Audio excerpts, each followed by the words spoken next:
అనే వ్యక్తి ముస్లిం క్యాండిడేట్ అయినా కానీ ఆయన అమ్మవారికి ఇష్టపడతాడు, కానీ ఆయన అమ్మవారి కోసం వచ్చి చేసినాడు, కానీ వేరే కుల మతాలు అతనికి ఎప్పటికీ లేదు. ఆయన దాన కర్మలు ఎన్ని చేస్తున్నారో అది ప్రపంచం తెలుసు, సోషల్ మీడియాకి తెలుసు, అందరికీ తెలుసు. ఆయన మీద లేని కేసులు అన్నీ పెడితే ఆయన ఇబ్బంది వల్ల వస్తే మేము ఎక్కడికైనా సిద్ధమైనా కానీ మేము చెప్తున్నాము సార్. ఏం కేసులైనా ఆయనకి ఇబ్బంది పెడుతున్నారు. ఈ పొద్దు నువ్వు గుడి కోసం వచ్చినావు, నువ్వు ఎందుకు వచ్చినావు అనే ఇబ్బంది పెడుతున్నారు. ఆయన దగ్గరికి ప్రజలు వెళ్ళి అమ్మ మా గుడి కాపాడమంటేనే ఆయన వచ్చినాడు. ఆయన ఊరికే ఏమీ రాలేదు, ఏమన్నా ఊరినే ఏమీ రాలేదు. ఆయనకని అడగండి, ఆయన దగ్గరికి వెళ్ళింటేనే ఆయన వచ్చినాడు.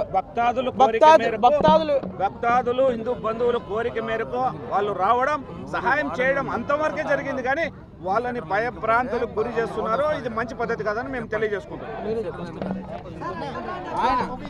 ఆయన కోసం చేస్తే ఏమి వస్తుందన్న? ఆయన వచ్చిన గుడి వల్ల, మా వల్ల, మన హిందువుల వల్ల ఒక ముస్లిం క్యాండిడేట్ బాధపడతానంటే ఈ పొద్దు మన హిందువులకి ఏమి రోంత చచ్చిపోయినారా, ఉన్నారా?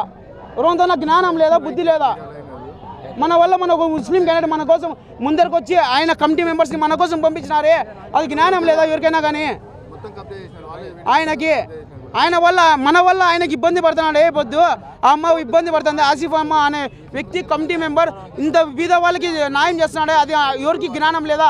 ఈ పొద్దు ఆసిఫ్ వచ్చినాడు, ఆసిఫ్ మంచులు వచ్చినారు అని చెప్తున్నారే, అది ఎవరికి అది ఒకటే కనపడుతుందా మీకు? దానికైనా కానీ న్యాయం ఉండాలి. కోసం వచ్చినారు, వేరే డబ్బు కోసం ఇంకో కోసం ఆయన రాలే కదా.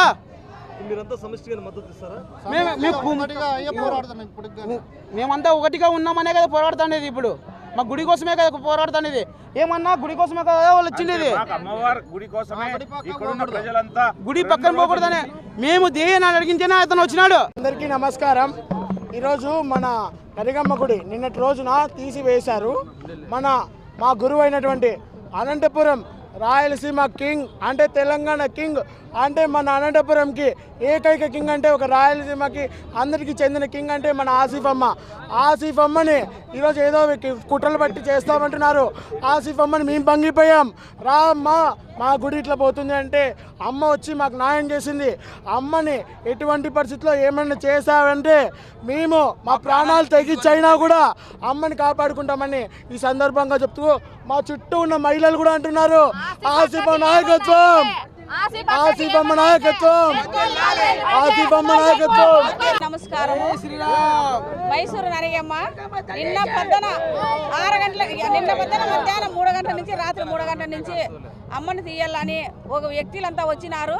ఇక్కడ ఆడోళ్ళు మగవాళ్ళు ప్రతి ఒక్కరూ చూసుకుంటూ ఉండాము, కానీ అమ్మని అడ్డుకుంటే పోతే పోలీసులు అందరూ ప్రతి ఒక్కరూ మమ్మల్ని గదిమేసినారు. మమ్మల్ని అమ్మని చూడనే లేదు. ఒక తప్పు చేసిన ఆడపిల్లని ఎట్లా ఈడిస్తారో అట్లా ఈడిసి గడారితో గుద్ది అమ్మని తాడ కట్టుకొని జర్ర ఈడ్చుకొచ్చి ఆలబేంట్లోకి ఎత్తినారు. హిందువులు చూసుకుంటే ఉండాము, పనికి రానోళ్ళైనాము, చచ్చిపోయినాము. నిన్నేమేమో లేము, మేము ఎవరు బస్తారకు నాకు రావడాలి కానీ మొగోళ్ళు కానీ ఇక్కడ కళ్యాణం రోడ్లో ఉండాలి, లేము, చచ్చిపోయినాము. అమ్మని ఎత్తుకుపోయినారు, అక్కడ ఎత్తుపోయి పెట్టినారు.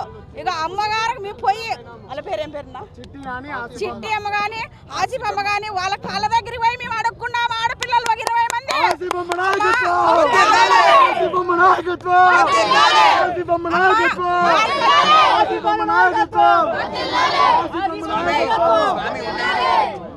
అమ్మా మా తల్లిని కాపాడు, మేము చచ్చిపోయినాము, మేము బతకలేదు అని చెప్పి మీ కొంగబట్టి ఆడపిల్లలు 20 మందిని కాళ్ళు పట్టింటే ఆ తల్లిని సాయం చేసింది.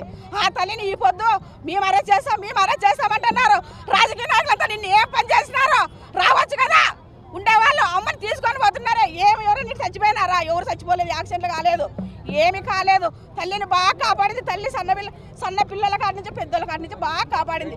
ఒక్కొక్క పామించి ఇలా ఉన్నాయి. చిన్న పిల్లలు బస్తారు నగర్లోకి వచ్చి చిన్న పిల్లలు కానీ అడుక్కోండి, మీరు తప్పు చెప్తే చెప్పుతూ ఉంటాను మమ్మల్ని ఎవరన్నా.